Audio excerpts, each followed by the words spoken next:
मेरा नाम अब्दुल वदूद अहमद मियां जारुल्ला है। मैं सूरत म्यूनसिपल कॉरपोरेशन के पीछे सौदागरवाड़ में रहता हूँ और तकरीबन 1966 के अंदर ये इंफॉर्मेशन पहुँची थी कि मुंशीसरा की जो अभी की जो म्यूनसिपलिटी की जो ऑफिस है वो ऑफिस एक सराय है, वक़फ़ है। इतनी इंफॉर्मेशन पहुँची थी। उसके बाद हमारे एक दोस्त थे, अजीज़ थे, वकील सिराजुद्दीन काजी, उनसे मुलाकात हुई तो उन्होंने इसकी बहुत सी माहिती इकट्ठी की थी और उससे कन्फर्म हुआ कि ये मिल्कत जो है वक़फ़ मिल्कत है। और उसके ऊपर शुरू की 1996 में जब इंफॉर्मेशन लेनी शुरू की तो पता चला कि ये पूरी मिल्कत 1044 हिजरी और 1600 और कुछ ऊपर, यानी ये 1064 हिजरी और 1644 ईस्वी में ये मिल्कत बनाई थी। जहांआरा शाहजहां की बेटी थी और उसके बाद सूरत की जागीर थी। उसके हुक्म से उसका खास विश्वासु आदमी था इसहाक बेग यज़दी, जिसका तखल्लुस था हकीकत खान, उसने ये बनाई थी। इसकी खास, और उस ज़माने में पूरे हिंदुस्तान से 3 जगह से मक्का और मदीना के लिए जहाज़ जाते थे। एक कलकत्ता, दूसरा मलाबार जिसको आज हम केरला कहते हैं, और तीसरा सूरत। सूरत से मक्काई ब्रिज से छोटी होड़ियों में बैठकर लोग सुमाली बीच पर जाते थे और सुमाली बीच से दरिया लगता था, वहाँ से उन लोग वो हज पढ़ने जाते थे। ये उसकी ये थी। तो हाजी लोग जो हज पढ़ने जाते थे तो उनसे उतरने के लिए सराय बनाने के लिए जहाँ आरा ने हकीकत खान को कहा, उसने उस ज़माने में ये सराय बनाई। ये सराय की खासियत ये है कि ये बिल्कुल नदी के सामने होने के बावजूद आज तक सूरत में जितनी मरतबा रेल आई है या पानी आया है, यहाँ पर एक टीपा इस जगह पर पानी नहीं आया। इसके 100 मीटर राइट में, 100 मीटर लेफ्ट में वहाँ पानी होता है। सामने तो नदी थी, वहाँ पानी होता है, लेकिन यहाँ पानी नहीं आया था। इतनी ऊंची जगह पर बनाई थी। और इस जगह को बनाकर उसने अपने एक तख्ती बनाई थी, जो तख्ती के ऊपर उसकी तारीख लिखी थी और तारीख के बाद उस तख्ती के ऊपर ही उसका वक़फ़नामा लिखा था। आरस पानी की तख्ती 10.5 फुट लंबी, 2.5 फुट चौड़ी और 2.5 इंच जाड़ी, ये तख्ती भी उसके ऊपर कुतराया था। तारीख थी, बना में फारसी में थी, बना में फरोजंदे मेरोमा ऐसे 6 मिसरे थे और उसके ऊपर और नीचे के मार्जिन के अंदर लिखा था, पूरा वक़फ़नामा लिखा था। वक़फ़नामे का पहला लफ्ज़ जो है वो लफ्ज़ बताता है कि मैं अल्लाह के नाम से इसको वक़फ़ करता हूँ। मतलब मैं ये अल्लाह के नाम से जब वक़फ़ हुआ, उसका मतलब कि ये वक़फ़ हो गया, ये बात थी। और वो उसके अंदर जो मुसाफिर, और ऐसा नहीं था कि हाजियों के लिए, मुसाफिरों के लिए, मुसलमानों के लिए, गैर मुसलमानों के लिए, सबके लिए उतरने की व्यवस्था थी। हाजी लोग जो उतरते थे, सूफ़ी उतरते थे, आलिम लोग उतरते थे और गैर मुस्लिमों में संत उतरते थे। उनके पास से कोई फ़ी दी नहीं जाती थी। और उसके अलावा जो लेते थे उनके पास से उस ज़माने के हिसाब में वो लिखा है 4 आने या 2 आने जो फ़ी थी पर डे, 8 दिन तक रहने का फ्री, और 8 दिन के बाद 2 आने या 4 आने पर रूम उनको फ़ी देने की। और पूरा बंधारा में लिखा है कि जो फ़ी आएगी उसका खर्चा कहाँ करेंगे, जो बचेगा उसको तुम किसको देंगे, वो सब पूरा उसके अंदर वक़फ़नामे में लिखा था। अब 1857 हिंदुस्तान के अंदर अंग्रेज़ लोगों ने जब कब्ज़ा किया हुकूमत पर, तो बड़वा शुरू, जिनको हम लोग बड़वा कहते हैं, 1857 बड़वो, उस बड़वे के दौरान जब इन लोगों ने, अंग्रेज़ों ने हिंदुस्तानियों की पकड़ शुरू की, तो हिंदुस्तान की सूरत की जेल छोटी पड़ी। तो उस वक्त उन्होंने ये सराय जो थी, इस सराय को इन्होंने टेम्पररी जेल खाना बनाया और उसके अंदर कैदियों को रखने, आज भी रखते हैं। जब बड़े बड़े लोग होते तो उनको गेस्ट हाउसों में, होटलों में रखते हैं, जेल बनाकर उसको इन्होंने जेल बनाया। 1858 में जब बड़वा ख़त्म हुआ तो सूरत के मुसलमानों ने तूफ़ान शुरू किया, तूफ़ान ने एहतजाज शुरू किया, ये तो हमारी सराय है, ये इसके अंदर तुमने ये कहा रखा। और इसका बंधारण के अंदर लिखा है कि कोई भी पुलिस वाला और कोई भी लश्कर वाला इस सराय के अंदर आएगा नहीं। फिर तुमने यहाँ पुलिस वाला और लश्कर को क्यों रखा है? तो अंग्रेज़ों ने उस सराय को खाली कर 1863 में सूरत शहर के प्रेसिडेंट, जो प्रेसिडेंट थे, अंग्रेज प्रेसिडेंट, उसका नाम था Kar, president Kar, municipal corporation, municipality, Surat municipality के प्रेसिडेंट थे कार। उसने ठहराव किया और ठहराव सूरत का उस ज़माने में था कलेक्टर होप, उस होप को ठहराव भेजा के हमारी जो जगह है, उस ज़माने म्यूनसिपाल्टी चलती थी डच गार्डन के सामने, अभी जो उसको पोस्ट ऑफिस है वहाँ चलती थी। वहाँ उन्होंने कहा कि हमारी जो जगह भाड़े की है, ये भाड़े की लीज पूरी होती है और हमारे पास दूसरी कोई माकूल जगह नहीं है, हमारे पास इतना फंड नहीं है कि हम नई जगह खरीदें। और ये सराय के अंदर अब लोग 2 या 3 4 आदमी लोग रोजाना उतरते हैं, तो हमको 2 रूम इस सराय के अंदर म्यूनसिपाल्टी चालू करने के लिए दिए जाएं, क्योंकि 1800 जब अंग्रेज़ों ने कब्जा किया, उसके बाद अंग्रेज़ों ने मुंबई के बारे को डेवलप किया। वहाँ तक मुंबई डेवलप नहीं था, मुंबई डेवलप किया। उसकी एक मेन वजह ये थी कि हमारे ये सूरत से जो वाहन चलते थे, ये दीव, दमन और गोवा, ये रास्ते के ऊपर पोर्टुगीजों का दरिया के ऊपर राज था। तो दरिया के ऊपर से जो वाहन जाते थे उनको लूट लेते थे। तो अंग्रेज़ों सौदागरों के भी जहाँ आते, सब वहाँ आते थे, तो सबको लूट लेते थे। तो अंग्रेज़ों ने मुंबई का बारह शुरू किया, तो जहाज़ जाने लगे वहाँ से, तो अब हाजियों का जाना यहाँ से बंद हो गया। तो लोग 2 या 4 लोग उतरते, तो उन्होंने कहा 2-4 ही उतरते हैं, बाकी पूरी सराय खाली पड़ी, हमको दो। तो प्रेसिडेंट होप ने वो लेटर लिखा, इनके जो एरिया हेड थे, जैसे अपने अभी गुजरात स्टेट है, ऐसे नॉर्थर्न कमांड उस जमाने में कहते थे, नॉर्थर्न कमांड के हेड को उन्होंने लेटर लिखा, उसका नाम अभी मुझे याद नहीं है। तो उसने वहाँ जवाब में लिखा कि बिकॉज, और वो सब लेटर में मैं जो बात बता रहा हूँ वो सब ऐतिहासिक है, सबके रिकॉर्ड मेरे पास मौजूद है। तो उनने ये लेटर लिखा कि क्योंकि ये जगह वक़फ़ है और ये वक़फ़ के कानून के हिसाब में इसका हेतु फेर नहीं हो सकता, तो जब तक मुसलमान लोग इसकी सम्मति नहीं दे, वहाँ तक मैं तुमको इस जगह के ऊपर म्यूनसिपाल्टी लाने की सम्मति नहीं दे सकता।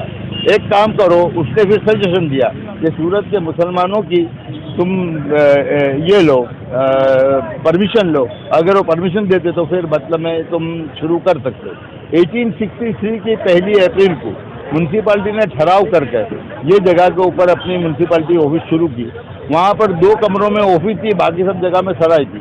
धीरे धीरे कर उसके जो मुतवल्ली हजरात थे उनके ऊपर प्रेशर कर टेक्निक आजमा कर, धमकियाँ देकर उनको सबको ख़त्म किया, बाहर निकाल दिए और ख़ुद ने म्यूनसिपाल्टी के ऊपर कब्जा कर लिया। कई अरसे तक तो सराय चलती रही, फिर खुद धीरे धीरे सराय इन्होंने बंद कर दी, इनके हाथ में हुआ। ये जो तख्ती की जो मैंने जिक्र किया, ये तख्ती म्यूनसिपाल्टी के ऊपर आगे दरवाजे के ऊपर ही पहले लगाई हुई थी, लेकिन वो तख्ती थी, वो उसका प्रूफ था कि ये सराय है और ये वक़फ़ जगह है। तो उस ज़माने में 1921 के आसपास ये तख्ती को निकाल कर इन्होंने उसको डंप कर दी म्यूनसिपल ऑफिस के कमरे में। पहले निकाल कर रखनी पड़े, कोई आकर पूछे कि भाई तख्ती थी कहाँ गई, तो उसका जवाब नहीं देगा, भाई तो हमने पची लगा भी दी, तो उन्होंने डंप कर दी। अल्लाह का ये करना था और निज़ाम था अल्लाह का। इसको इतने सालों के बाद भी अल्लाह को अपने मिलकर पुकार करना था। 1921 में ये तुम्हारा पुरातत्व खाते का एक दिल्ली से ऑफिसर आया सूरत की पुरातत्व मिलकतों का ये करने के लिए, सर्वे करने के लिए। वो सर्वे करते करते उसने इस ऑफिस के अंदर ये तख्ती को देखी, ये तख्ती पड़ी हुई है। तो उनने यहाँ के लोगों की इजाज़त लेकर, यहाँ के, और उनको तो चाहिए था, उसको डिस्पोज करनी थी उनको, तो इजाज़त लेकर वो तख्ती को ले जाकर रखी बॉम्बे के प्रिंस ऑफ वेल्स म्यूजियम में। और उसकी पूरी हिस्ट्री कहाँ से ली, कैसे देखी, बैनर्जी करके नाम था, बैनर्जी आया था, उनने देखी, यहाँ से ली और यहाँ से, मतलब पूरी हिस्ट्री उसकी मालूम हो गई कि ये तख्ती कहाँ थी और कहाँ से कहाँ गई और इसके ऊपर क्या लिखा है पर्शियन में। उसका अरबी ट्रांसलेशन करके भी उसकी बुक में लिखा, जो बुक का नाम है इंडो मुस्लिमा ब्रिटानिका, और 1924 या 1925 की वो छपी हुई बुक है, उसके अंदर पूरा जिक्र है। तो वो तख्ती वहाँ पड़ी हुई थी। ये तख्ती से साबित हुआ कि ये जगह जो है वो अपने म्यूनसिपल कॉरपोरेशन की। अब म्यूनसिपल कॉरपोरेशन नहीं है ये जगह, सॉरी म्यूनसिपल कॉरपोरेशन की नहीं है, म्यूनसिपल कॉरपोरेशन की जगह है, वो सराय की जगह है, ये प्रूव हुआ। और उसके बाद अपने शुरू किया, 2 अब लिया, लेकिन कोई सुनता नहीं था, सबके सामने रजूआत करते, लेकिन हाँ वो मैं आपको बता दूँ, वो ये हिस्ट्री के ऊपर से आ जाऊँगा, बहुत कम है अभी बची हुई। अभी 19 कहाँ तक में पहुँचे थे, 1921 वो हो गया। उसके बाद मैं भरपूर कोशिश करता रहा, सब डॉक्यूमेंट जमा किए, म्यूनसिपल रिकॉर्ड जमा किया 1968 से लेकर 18 1857 से लेकर के 1868 तक के म्यूनसिपैलिटी की हर प्रोसीडिंग्स को मैंने देखा। तो उसके अंदर जो जो ठराव ये म्यूनसिपैलिटी के लगते थे, ये सराय के लगते थे, वो सब ठराव मैंने लिए। उसके अंदर ही एक ठराव ये था कि म्यूनसिपैलिटी के ऊपर की एक पट्टी थी जो वक़फ़नामा थी और जो बॉम्बे के Wales of prince of Wales museum के अंदर है, उसको लाकर वापस म्यूनसिपैलिटी पे लगा। ये सब चीज़ें मैंने अपने कलेक्ट कर ली और फिर रजूआत करनी शुरू की, लेकिन उसका कोई ये नहीं हुआ। वक्त जाते 1961 के अंदर ये मिलकर रेवेन्यू रिकॉर्ड में, सिटी सर्वे के रिकॉर्ड के अंदर सूरत म्यूनसिपल कॉरपोरेशन के नाम पर हो गई, लेकिन उसके ऊपर ये मिलकर किस तरह से हुई, इसका अंदाजा किसके पास हुआ? म्यूनसिपल कॉरपोरेशन, क्योंकि उसके मालिक उसको नाम से बुलाया, बार बार पूछा कि भाई मालिक बताओ, के लिए कुर्सी की व्यवस्था की गई है, तो किसकी मालिकी की उन्होंने नहीं बताया। तो 61 से वो मिलकर म्यूनसिपल कॉरपोरेशन के, अरे सूरत म्यूनसिपल कॉरपोरेशन के नाम से बोलती है, ट्रांसफर एंड रिक्विजिशन से मिली, बस इतना डॉक्यूमेंट है। उसकी एसआई में भी कोई डॉक्यूमेंट नहीं है, म्यूनसिपैलिटी के पास कोई डॉक्यूमेंट नहीं है और इनके पास कोई डॉक्यूमेंट नहीं है। न तो एक्विजिशन का डॉक्यूमेंट है, न तो संपादन का डॉक्यूमेंट है, न तो वेचान का डॉक्यूमेंट है, कोई डॉक्यूमेंट नहीं है इनके पास। ये पट गई। उसके बाद 2014 के अंदर वक्फ बोर्ड के चेयरमैन सैयद साहब, उनका इस सूरत में बहुत बड़ा प्रोग्राम हुआ था सुल्तान जिन खाना में।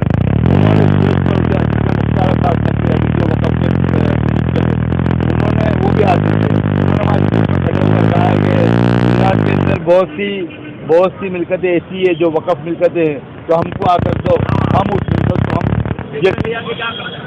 उस मिलकत को अपने रजिस्टर करेंगे। उनका कहना था, मेरे पास पूरी तैयारी थी, तुरंत ही उनको ले जाकर दूसरे दिन उनका हाथ पे जाकर दे दिया मैंने कि लो इसको रजिस्टर करो। लेकिन चूंकि वो गवर्नमेंट की थी, आज तक ध्यान नहीं दिया। 2016, 17, 18, 2016 अलग अलग बहाने करते रहे। जब भी जाऊँ मैं कहा साहब क्या हुआ, तो आ करवाना चाहिए। खैर बहरहाल बहुत लंबी प्रोसीजर चली, ट्रिब्यूनल में गए, हाई कोर्ट में 2-3-4 मरतबा गए। आखिर के अंदर जब इन्होंने मेरी अर्जी के ऊपर अपने ध्यान नहीं दिया, तो हाई कोर्ट में मैं गया कि भाई मेरी 4 साल 5 साल से अर्जी पड़ी है, इन लोग मेरी अर्जी को ध्यान नहीं, या तो मेरी अर्जी को एक्सेप्ट करें या तुम रिजेक्ट कर दो। रिजेक्ट करोगे तो मैं ऊपर जाऊँगा कर दिया, तुम ग्राउंड पर एक्सेप्ट करो, तो करते ही नहीं, क्योंकि नहीं करे तो वो पड़ी थी वहाँ। खैर भारत हाई कोर्ट ने उनको ऑर्डर किया कि भाई इनकी अर्जी पहली सुनावनी में हाई कोर्ट ने यह कहा पहली अर्जी पर कि इनको सुनो और इसके ऊपर डिसीजन लो, फिर भी कुछ नहीं लिया। उसके बाद गए साल नवंबर में, लास्ट ईयर नवंबर में वापस हम हाई कोर्ट गए कि भाई इन लोग तो कोई डिसीजन नहीं ले। तो हाई कोर्ट ने 3 महीने की मुद्दत दी कि 3 महीने में तुम इनको सुनो और सुनकर इसके ऊपर डिसीजन लो। वो 3 महीने कोई 1.5 साल हो गया, उसके बाद भी उन्होंने कुछ नहीं किया। तो फिर वापस हम अभी चले 2 महीने पहले हम वापस गए कि सर ये तो हमारी सुनते ही नहीं है। तो हाई कोर्ट ने कहा कंटेम्प्ट करो, तो हमने कंटेम्प्ट की। तो लास्ट हाई कोर्ट ने ये डिसीजन दिया कि या तो तुम इनको 29/11 से पहले इनको जवाब दो, और अगर जवाब नहीं देते तो हमारे सामने सब डायरेक्टर, जितने डायरेक्टर बोर्ड ऑफ डायरेक्टर है वक्फ बोर्ड के वो और CEO है, ये सब खड़े होकर हमको बतावे कि तुम क्यों इसकी अर्जी को कबूल नहीं करते या इसको कंसिडर क्यों नहीं करते और कंटेम्प्ट का सामना करो। अब जब ये चीज़ हुई तो वक्फ बोर्ड के सामने अब मसला था कि अब क्या करें। तो वक्फ बोर्ड ने बोला, म्यूनसिपालिटी को आज तक 2500 मरतबा बुलाया, खुद ने कहा कि भाई ये जाओ, तुम नहीं आती थी। चलिए इन्होंने लिखा कि भाई हाई कोर्ट का ऑर्डर है और तुम नहीं आओगे तो हम एक तरफी डिसीजन लेंगे। तो फिर गए महीने की 6 तारीख को सुनावनी हुई। सुनावनी के अंदर म्यूनसिपल कॉरपोरेशन से आदमी ऑफिसर हाजिर हुए, उन्होंने अपना पक्ष रखा। पक्ष के अंदर जब वहाँ चेयरमैन और CEO ने ये पूछा कि तुम्हारी पास 1961 में नाम पर है तेना शू पुरावा है, कया हिसाबे आ नाम पर चढ़, बोला हमारे पास कई पुरावा नहीं, आ मिलकत ने लगता तुम्हारी पास शू पुरावा है, तुम्हारी पास कोई ना कोई रिकॉर्ड होवा चाहिए कि कोई पण पुरावा, तो कोई रिकॉर्ड कोई पुरावा नहीं। बोले मेरे को पूछा आपके पास क्या है, मैंने सब बता दिया कि ये बनाने से लेकर के ये म्यूनसिपालिटी के सब रिकॉर्ड। तो उन्होंने फिर उनको एक ही जुमला कहा कि तमें ना पाड़ो कि हमारी पास कोई रिकॉर्ड नहीं, तुम्हारा रिकॉर्ड का आता बता काढ़ी हमने आप ही रहा थे। अब उनके पास रास्ता ही नहीं था कि इसको नामंजूर करे, फिर भी उन्होंने कोशिश की और अल्लाह के फजल से चेयरमैन साहब और CEO साहब का बहुत बड़ा एहसान है कि उन्होंने हमारे सबकी मुसलमानों की लागनी को ध्यान में रखते हुए इसको रजिस्टर किया। तो अभी इसको रजिस्टर किया है, तो आप लोगों से दुआ है, आप लोगों से इल्तिजा है और सबसे हमारे लिए हमारी तरफ से इल्तिजा करें कि दुआ करें कि अल्लाह ताला आगे भी इस मसले को आसान फरमावे। तो ये अब वक़्फ़ प्रॉपर्टी इन्होंने डिक्लेयर किया, उसके बाद आगे बहुत से मराइल अभी भी पेश आने बाकी है। उम्मीद है कि अल्लाह ताला ने जो आज तक इसको बचाया आगे भी बचाएंगे। इस केस को लेकर सिर्फ आप ही लड़त दे रहे थे क्या? नहीं, सिर्फ मैं दे रहा था, बीच में बहुत लोग आए साथ में, लेकिन सबके इंटेंशन थे ना, ज़्यादातर के, सबको तो नहीं कहता, लेकिन ज़्यादातर के इंटेंशन कोई न कोई खालिस फी सबीलिल्लाह नहीं थे। सबका इंटेंशन कोई कुछ और था। आप जानते हैं सबके किसी का कोई इंटेंशन हो, किसी का पैसे का इंटेंशन। मुझे भी इस मामले में बहुत सी धमकियाँ मिली, मुझे भी इस मामले में बहुत से लालचा मिली, बहुत से पैसों की लालचा मिली, लेकिन सबको अल्हम्दुलिल्लाह अपनों को जरूरत नहीं थी, अपनों ने उसका ये नहीं किया, मैं अकेला ही कर रहा था। लेकिन अब इंशाल्लाह ये हो गया है, क्योंकि अभी तक क्या था कि मैं दूसरे किसी को लेता और दूसरा कोई आदमी फूट जाता मेरा साथी, तो मेरे को वहाँ पर तकलीफ आती। को लेकर कितने पुरावे हैं, जो पुराने पुरावे हैं तो वो भी अभी जीवित है या?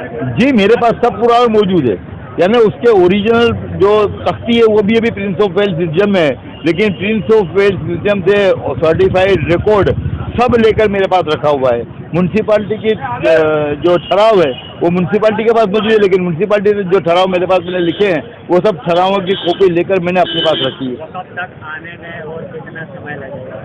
वक़्फ़ तो आ गई, अब ये कानूनी मसला आ गया, देना हो तो इनको तुरंत दे दे। अब अभी वक़्फ़ ने ये ऑर्डर किया है कि इस वक़्फ़ की हमने वक़्फ़ मिलकर डिक्लेयर कर दी, लेकिन इसका वहीवट है वो वक़्फ़ बोर्ड करेगी, वो ट्रस्टी लोग नहीं करनी है।